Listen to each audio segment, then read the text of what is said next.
নাই ৰাজু চাহু আজি পুলিচে বিচাৰি আছে তেওঁ ঘুটপুচ কৰাৰ পিছত পুলিচে যাবলৈ কৈছিলে কিন্তু হঠাৎ কি হ'ল কি ঘটিল এই কথাটো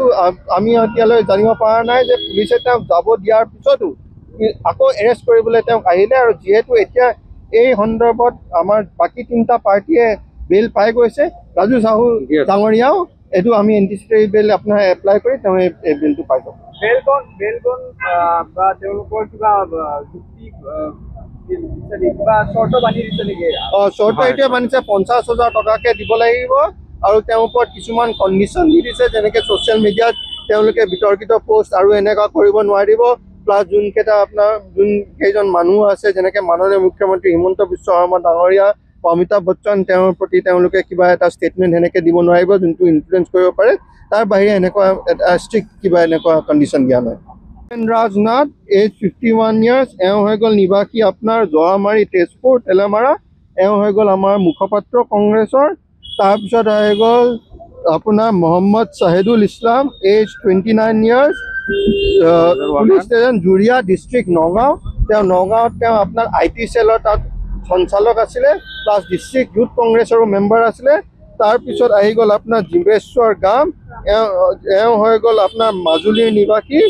বগয়া বৰামৰা গাঁও তেওঁ হৈ গ'ল কংগ্ৰেছৰ IT চেলৰ তাত প্ৰেচিডেণ্ট আৰু তাৰপিছত চতুৰ্থ নম্বৰত হৈ গ'ল শ্ৰী আপোনাৰ ৰাজু চাহু তেওঁ এক্স MLA চাবুৱা আৰু তেওঁ হৈ গ'ল আপোনাৰ 4 নম্বৰ পাৰ্টি এই চাৰিজন লোকক ফেচবুক আৰু হোৱাটছএপত এই মেছেজটো শ্বেয়াৰ কৰাৰ কাৰণেহে এই কেছটো তেওঁৰ ওপৰত ৰাজু কৰা হৈছিলে যোৱাকালি আমাৰ অসম কংগ্ৰেছ কমিটিৰ কিছুমান সদস্য প্লাছ আমাৰ যোনটো অসম প্ৰদেশ কংগ্ৰেছ কমিটিৰ মুখপাত্ৰ ৰাজু চাহু এক্স MLA আৰু উপেন্দ্ৰ নাথ এওঁ চাৰিজনৰ এগেইনষ্টত এটা গোচৰ ৰুজু হৈছিলে য'ত এই মানে তেওঁলোকৰ এলিগেশ্যন দিয়া হৈছিলে যে কৌন বনেগা কৰ'ৰপতি এটা ভিডিঅ'ত তেওঁলোকে AI ইউজ কৰি এটা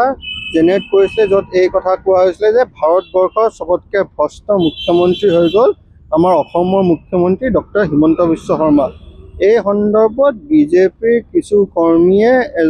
এটা গোচৰ ৰুজু কৰি তাৰ ওপৰত আপোনাৰ এওঁ চাৰি লোকক আজি ৰাতিপুৱা 11টা বজাত CID অফিচলৈ মাতি সোধপোছ কৰাইছিলে এই সোধপোছ কৰাৰ আগতে যোৱাকালি মাজুলীত তাৰপিছে নগাঁৱত আৰু গুৱাহাটীত এওঁলোকৰ মোবাইল ফোন আগতীয়াকৈ চিজ কৰি লোৱা হৈছিলে ৰাতিপুৱা আহি তেওঁলোকৰ লগত সোধপোছ কৰাৰ পিছত তেওঁলোকক এই সন্দৰ্ভত সোধপোছৰ কাৰণে অনা গৈছিলে যে তেওঁৰ এগেইনষ্টত